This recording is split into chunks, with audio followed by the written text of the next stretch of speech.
Slash, welcome to Sky News. Hi. You're here to talk about your signature guitars. I mean, for the layperson, what does a signature guitar mean? A signature guitar is basically a guitar that's designed more or less around a particular artist. And in this case, a Les Paul, which is a pretty standard, popular guitar, but it's got a couple trademarks on it or within it that are identifiable to me. So is this a copy of your guitar, or is this something you've designed? Well, this particular one is not a copy of my guitar. There's 3 different models. One of those models is a copy of my guitar.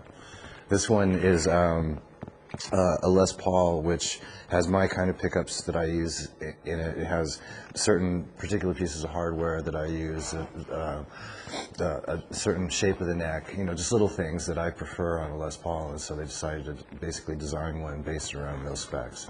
Now that you're a world-famous guitarist, they want to do this for you. Back in the day, you did phone Gibson, didn't you, and asked for some free guitars. Yeah. What did they say? They said, well, we'll sell you at cost, which is basically artist cost. But you were sort of fairly well known at that stage, weren't you? We were sort of on the ladder going up, you know, and at that point you could, you know, you don't know if you're going to be around for a long time or anything, you know, you could disappear in a second, so people aren't usually willing to take a lot of risks. And these days, when they give you guitars, have you got to play them on TV, or what's the deal? How does it work? I really don't have to do anything. You know, if they give me a guitar, basically they just, you know, I need it for something, you know, for touring or for recording this and that, they're happy to give it to me. I don't have any obligations as far as, you know, talking to you or anything like that. In this particular case, though, it's nice to get the word out that you've got something with your name on it so that people know that it's out there. And as well as the expensive versions, you've got the kind of inexpensive one here, the Epiphone one. I mean, if somebody's starting out, why will this guitar, will it make it easier for them to play? I mean, the neck's smaller, isn't it, I think, than a standard model? The neck is a little bit thinner, but that's not really, you know, a really big issue for a beginning guitar player, I wouldn't imagine. None of these are tailor-made necessarily for the beginning guitar player, except for in the Epiphone, which is a really good guitar. It's a little bit more affordable. Guitar's been a massive part of your life, hasn't it? If you hadn't played, if you hadn't have played guitar, have you ever thought about what you'd have done with your life if you hadn't have done that? Well, I've been asked that question a couple times, and I probably would have, before I started playing guitar and BMX racing and all that, I was always an artist, like an illustrator kind of thing, graphics and stuff, and I probably would have headed in that direction. I still do it, not really in the professional sense, except for I do design logos for the bands that I'm in and T-shirts and stuff like that. Do you still do that sort of thing? Yeah. Do you think guitar got you into trouble or kept you out of trouble?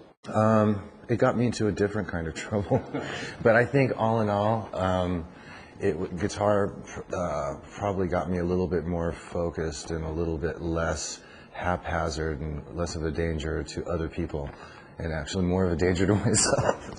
You've come out the other side of that now, though, aren't you? I mean, you're clean now. I try. What's life for you like now? Oh God, it seems like everybody asks me that as well. It's like, really, it's not that much different, you know, because music's always been like the main focal point. The rest of it was just sort of extracurricular, and so I still hang out in the same circles, and I pretty much do the same thing, but I'm not habitually using the same recreational chemicals as I used to. You know, it's like clearer though for you now. I mean, yeah, it's great because I can really tell the difference between how I was then and where my focus is at this point, and it's, you know, it's just one of those things. After doing it a long time, you tend to burn out on it, and everything else sort of goes along with it. So it's one or the other. You know. Do you look back on it with regret, or do you look at it as something you just came with the territory, or how do you look back on it? I have no regrets about anything. You know, I could fall off the wagon tomorrow, right after we get done talking, you know. But all things considered, no, I have really just basically, I mean, considering I never, you know, harmed anybody, you know, or caused any harm to anybody or whatever, I have no regrets whatsoever. We were listening to a bit of Amy Winehouse before you came here. I mean, she's obviously someone... On this thing? Yeah, on the jukebox here. She's obviously someone very talented, but going through problems with drugs. I mean, do you look at her and think, well, you know, that's what happened to me, or do you... I mean, how do you see sort of her situation? Yeah, you know, the thing is you know, it's so under the microscope these days, you know. I mean, it's I don't know exactly to the extent of her situation. It doesn't necessarily seem like that big a deal to me, but it's really blown out of proportion when it hits the media the way it does. I mean, I was horrible, but no one really knew about it except for, you know, people that were close to me, and it was never really an issue, you know. It was sort of, that was just the way it was. So she'll either sort it out or she won't. But, yeah. Just coming back to the guitars, how many of these things have you got now, do you think? It's roughly between 90 and 100, and we sort of keep it that way. It hasn't. Is that because you can't resist another one? Well, I'm not a collector, but I did go through a explosive guitar buying period in, like, I think it was like 1991, and I did pick up a lot of instruments at that particular point. But as of lately, I'm not really out in the market looking for. You only really need one or two, really, when it comes down to it.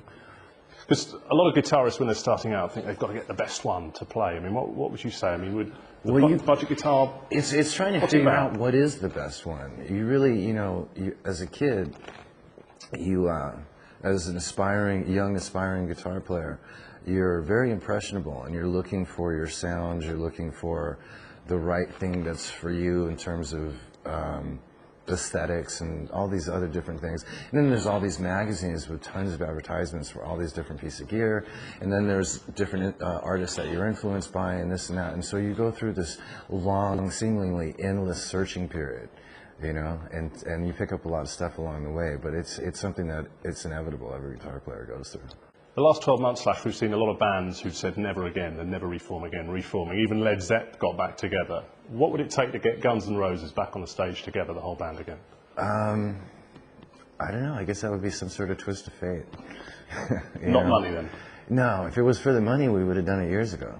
But it's just, you know, I used to be really bitter about the whole thing, and I was adamant that there was no possible way that could ever happen.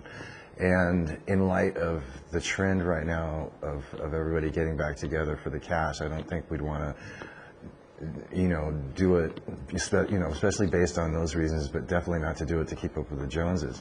I think it would just be one of those things where everybody all of a sudden decided, or maybe a couple of the guys decided, you know, let's really do this, and it turned out to be an idea that everybody was into. It's a possibility, but there would be so many little things that would, I mean, big things that would have to change before it was even possible. And I don't see that happening. And so it's not in the foreseeable future as far as I'm concerned. But does it inspire you, though, that like Led Zepp, I mean, bands that you'd think they'd never, because they hated each other, you know, the police certainly ended it hating each other, but they've got back on stage, haven't they? Did that raise your eyebrows a little bit? No. I don't pay much attention to, you know, like the internal stuff that's going on with other bands. I got enough issues of my own, so I didn't know what was going on with the Police. I never really kept up with the Police anyway, and the fact that they got back together wasn't a huge marvel to me.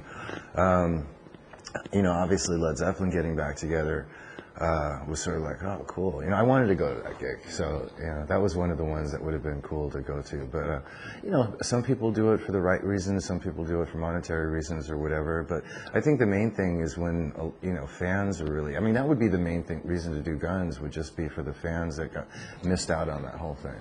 That would be the main priority as far as I was concerned.